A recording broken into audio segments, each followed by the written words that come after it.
Students, कैसे आप लोग हैं। स्वागत है आपका फ्यूचर स्टूडेंट ज्योग्राफी में। आज हम एक ज्योमेट्री के नए पॉइंट चल रहे हैं। रिलेटेड वही है जो आप पढ़ रहे हैं अब तक, लेकिन इसका नाम है स्पर्श रेखा और छेदन रेखा। ये स्पर्श रेखा छेदन रेखा क्या होती है, इसके गुणधर्म क्या होते हैं, अगर इतनी सी बात बच्चों को समझ में आ गई तो ज्योमेट्री उनके लिए बाएं हाथ का खेल हो जाता है। और ध्यान रखना, स्पर्श रेखा छेदन रेखा ये दोनों चीजें वृत्त का हिस्सा है। अब ध्यान ये भी रखना है, ज्योमेट्री हो, रेखा गणित हो, भूमिति हो और उसमें वृत्त न हो, असंभव भाई, असंभव। वृत्त तो आपकी ज्योमेट्री की, रेखा गणित की अंतरात्मा है, उसका जन्म जन्म का साथ है। और वृत्त पढ़ना हो, आप स्पर्श रेखा न पढ़ें, छेदन रेखा न पढ़ें, ऐसा हो ही नहीं सकता। आज हम लोग वृत्त के इस पॉइंट पर चर्चा करेंगे, गुणधर्म पर चर्चा करेंगे। चलो ठीक है, इसमें आगे जाने के पहले हम समझ लें कि स्पर्श रेखा होती क्या है और उसके गुणधर्म क्या होते हैं, तब आगे ढेर सारी बातें और हम भी पढ़ेंगे। स्पर्श रेखा, जैसे मैंने आपको मान लो यहां पर एक वृत्त बना दिया, इसका केंद्र O है, केंद्र O है। अब इस वृत्त पर किसी बिंदु पर एक रेखा खींचेंगे जो वृत्त को टच करते हुए जाए। देखो ये आपके वृत्त की स्पर्श रेखा है, इसका नाम, स्पर्श रेखा का नाम AB है। ये बिंदु P पर टच करती है, ध्यान ये रखना, बिंदु B पर टच करती है।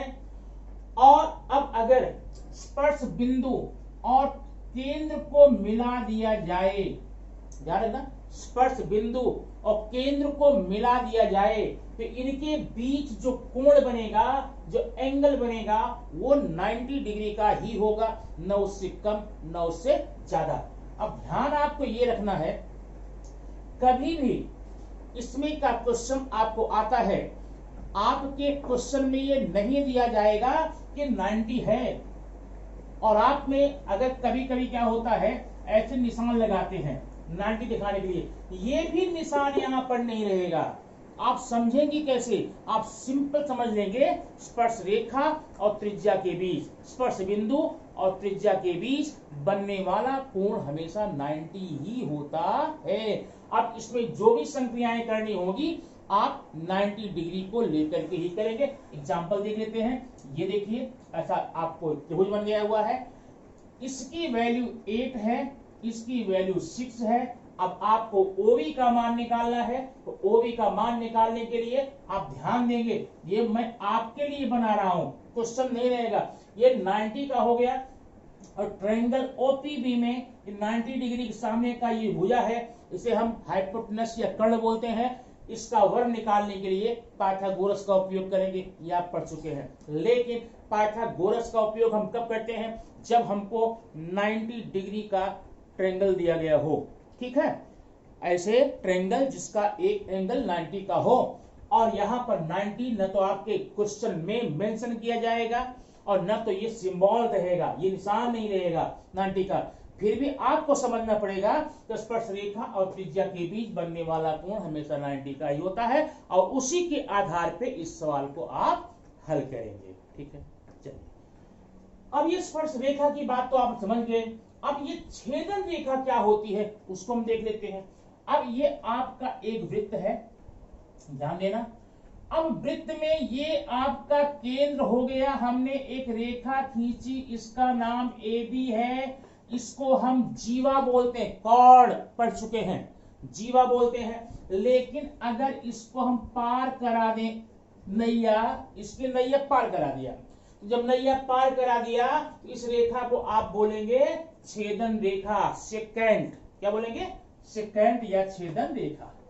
अब इसको बोलते हैं टेंजेंट, टेंजेंट स्पर्श रेखा को, टेंजेंट लाइन एंड सेकेंड, ध्यान रखना नाम को।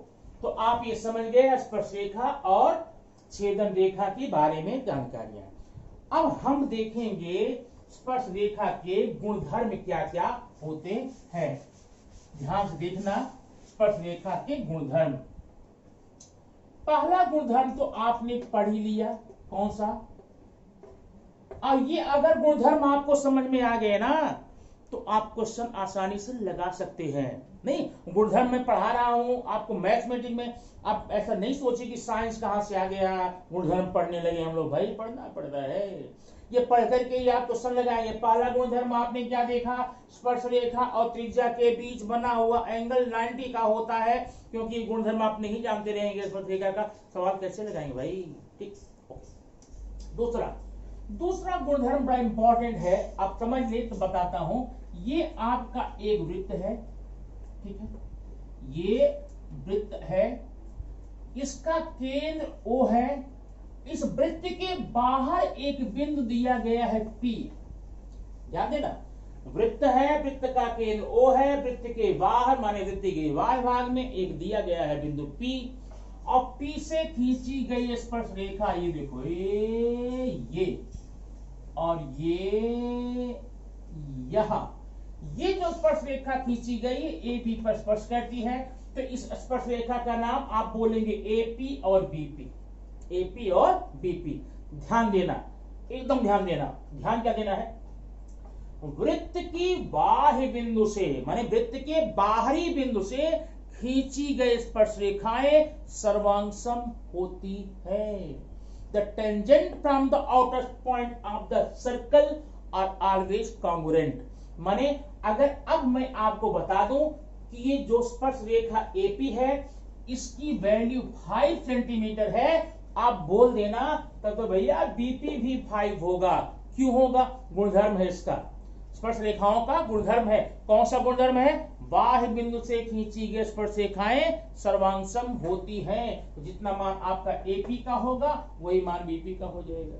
ठीक है, अच्छा, इसको और अच्छे समझने के लिए हमें इसका थ्योरम देखना पड़ेगा। इसका एक प्रमेय है। प्रमेय क्या है, बाह्य बिंदु से खींची गई स्पर्श रेखा का प्रमेय। अब देख लेते हैं प्रमेय, तब आगे हम आपको बताते हैं इसमें और क्या कर सकते हैं। अब आपके सामने ये आकृति दी गई है, प्रमेय का नाम क्या है, थ्योरम क्या है, किसी भी वृत्त के बाहरी बिंदु से खींची गई स्पर्श रेखाएं सर्वांगसम होती हैं। तो सबसे पहले आकृति यहां आप बना लेंगे और उसमें दत्त लिखेंगे, गिवन, दिया गया। क्या दिया गया आप सीधा लिख देंगे, मैं नहीं लिख रहा हूं। क्या लिखेंगे, O केंद्र वाले वृत्त के बाह्य बिंदु P से खींची गई स्पर्श रेखाएं PA और PB है।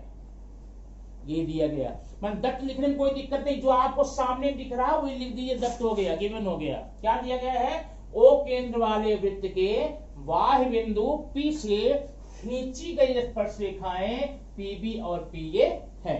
अब साध्य क्या है, साध्य है भैया सिद्ध करो PA congruent PB, PA PB दोनों इक्वल हैं, यही हमको सिद्ध करना है। अब जरा ध्यान देना, अगर PA PB सिद्ध करना हो तो आकृति में हमें या तो ट्रायंगल चाहिए, या तो रेक्टेंगल चाहिए, या तो स्क्वायर चाहिए, ऐसा कुछ रूप हो तब तो हम कर पाए। कुछ दिया नहीं गया है, इसलिए हमें अलग से एक काम करना पड़ेगा, उसको बोलते हैं रचना या कंस्ट्रक्शन। ठीक है, रचना क्या करें मैं बता रहा हूं। बिंदु O को क्रमशः बिंदु A से, B से और P से मिलाया, ऐसा लिख देना। केंद्र O को बिंदु A, B और P से मिला दिया, या सिंपली लिखना OA, OB, OP खींचा। ठीक है, यहां लिख देना। अब हम आपको बताएंगे, यहां लिखते हैं उपपत्ति। अब उपपत्ति तो कई बार आप सुन चुके हैं, उपपत्ति प्रमाण, ठीक है ना। उपपत्ति में हम प्रूफ करने जाएंगे, माने हम प्रूफ दे रहे हैं, हम प्रूफ दे रहे हैं या प्रूव कर रहे हैं। क्या प्रूफ करने जा रहे हैं, PA बराबर PB। तो ये सिद्ध करने के लिए हमें कुछ स्टेप पे जाना पड़ेगा। ये देखिए, आप दो ट्रायंगल लेंगे, ट्रायंगल त्रिभुज PAO तथा PBO ट्रायंगल PBO में, ऐसा आप लिख लेगा। अब इसी त्रिभुज को अगर आप सर्वांगसम सिद्ध कर ले गए, कांग्रुएंट सिद्ध कर ले गए, तो आपकी बातें हो जाएंगी। चलिए करते हैं सिद्ध इसको। नंबर एक लिखिए, कोण A, angle A equal to angle B. मैंने ये लिख दिया, कोण ए बराबर कोण बी। अगर आप चाहें तो कोण पी ए ओ बराबर पी बी ओ, या O A P O B P, कैसा लिख देंगे। तो ये दोनों एंगल आपके इक्वल हैं। क्यों इक्वल हैं? अभी आपने पढ़ा था स्पर्श बिंदु और त्रिज्या के बीच बना कोण 90 होता है। ये एंगल 90 हुआ ना, ये 90 ये 90, तो दोनों इक्वल हो गए। अब यहां लिखेंगे प्रत्येक कोण 90 का है, ऐसा। तो एक चीज तो हो गई। अब सर्वांशम करने के लिए हमें त्रिभुज की तीन चीजें चाहिए होती हैं। एक हम पा गए, दूसरी देखो, हम यहां लिखेंगे ओ ए इक्वल टू ओ बी। ये ओ ए और ओ बी भी इक्वल होगा। अब ये क्यों इक्वल होने लगा भाई? क्योंकि एक ही वृत्त की त्रिज्याएं सर्वांशम होती हैं। आपने त्रिज्या के गुणधर्म में पढ़ा था। मतलब ओ ए ओ बी त्रिज्या है। क्या लिखेंगे? एक ही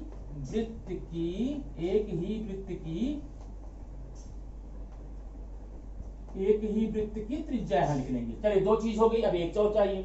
एक यहां ध्यान देखना, ये जो ओपी है ना, ओपी, ये ओपी दोनों त्रिभुजों में है। ओ ए पी ए ओ में भी है और पी बी ओ में भी है। तो लिखेंगे हम क्या? ओपी कॉन्ग्रुएंट ओपी, दोनों इक्वल हो गए ना। क्यों? इसको बोलते हैं सामान्य भुजा, कॉमन साइड। ठीक है, हमने यहां पर लिख लिया। चलिए, अब हमारा त्रिभुज हो गया सर्वांशम। कैसे हो गया? इसलिए triangle P A O congruent triangle P B O, माने यहां ट्रायंगल बना देंगे। त्रिभुज P A O P B O सर्वांशम हो गया। क्यों हो गया? कसौटी लिखनी पड़ेगी। देखो, ये आपने भुजा पाई है, ये कर्ण पाया है, ये 90 का पाया है। इसे बोलते हैं कर्ण भुजा कसौटी। कर्ण भुजा कसौटी बोलते हैं जब आपको संपूर्ण त्रिभुज हो ना, ऐसा करते हैं। तो जब ये त्रिभुज देखो, किसी त्रिभुज में 6 अंग होते हैं।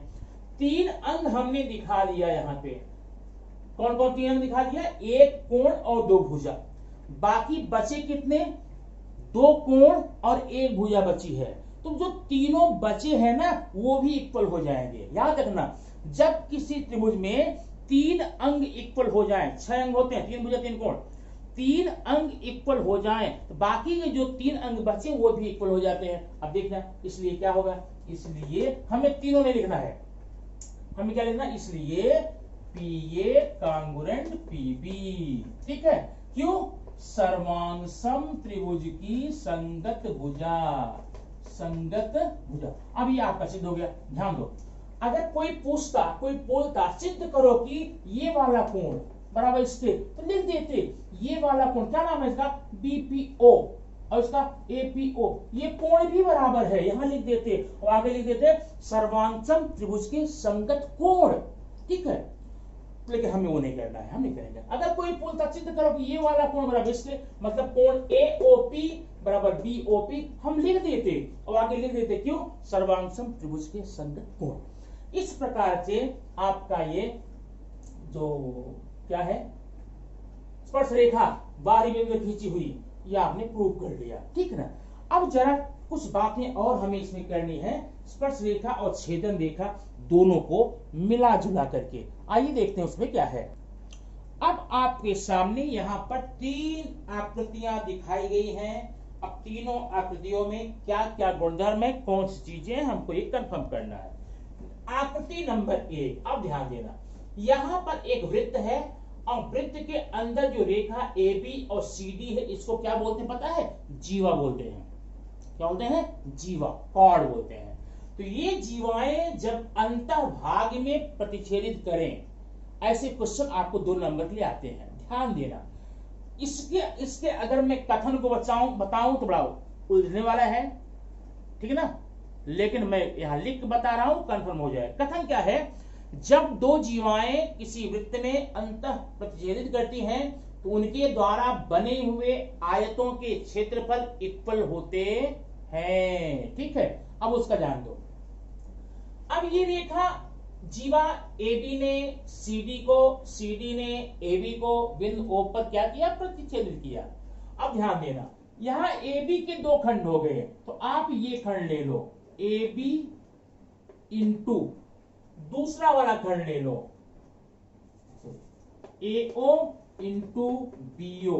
ध्यान दिया, जो जीवाएं प्रतिच्छेदित हुई हैं उनके दोनों खंडों को ले लेना। कौन कौन से, AO BO, गुणनफल AO into BO equal to, यहां से ले लो CO इंटू DO। ये आपका एक नियम हो गया सवाल लगाने में, इसको आप ध्यान रखना।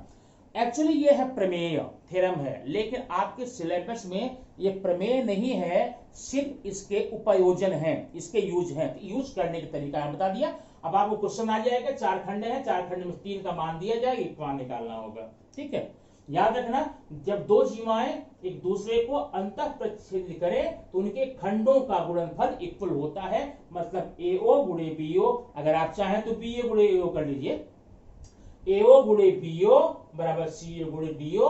ये नियम याद रखना, आपको सवाल लगाने में आसानी होगी। एग्जाम्पल लेते हैं, ये देखिए, ये है 9, ये है 4, ठीक है, ये है 12, इसका मान निकालना है। ऐसे क्वेश्चन आपको दिया जाएगा, माने AB में जो AO है उसकी वैल्यू 9 है, BO की 4 है, CO की 12 है, DO की निकालनी। मान रखो, इसमें कैसे रखेंगे, AO की 9 इंटू BO की 4 इक्वल टू CO की कितनी है 12 इंटू DO की पता नहीं है। अब देखो DO equal to 9 into 4 upon 12 हो गया, 9 4 जा 36 अपॉन 12 इक्वल टू 3। तो आपका यहां पर 3 इसकी वैल्यू आ गई। इस प्रकार से इसमें के क्वेश्चन को आप आसानी से 2 नंबर क्वेश्चन ज्योमेट्री में आते हैं, आसानी से आप लगा सकते हैं इसको। ठीक है, आइए अब देखते हैं आकृति नंबर 2। अब इसको मैं मिटा देता हूं, तो कोई काम नहीं है ना। आकृति नंबर 2 में जरा देखना ध्यान से, पहले ये जो रेखा है ये AC, ये छेदन रेखा है, सेकंड है।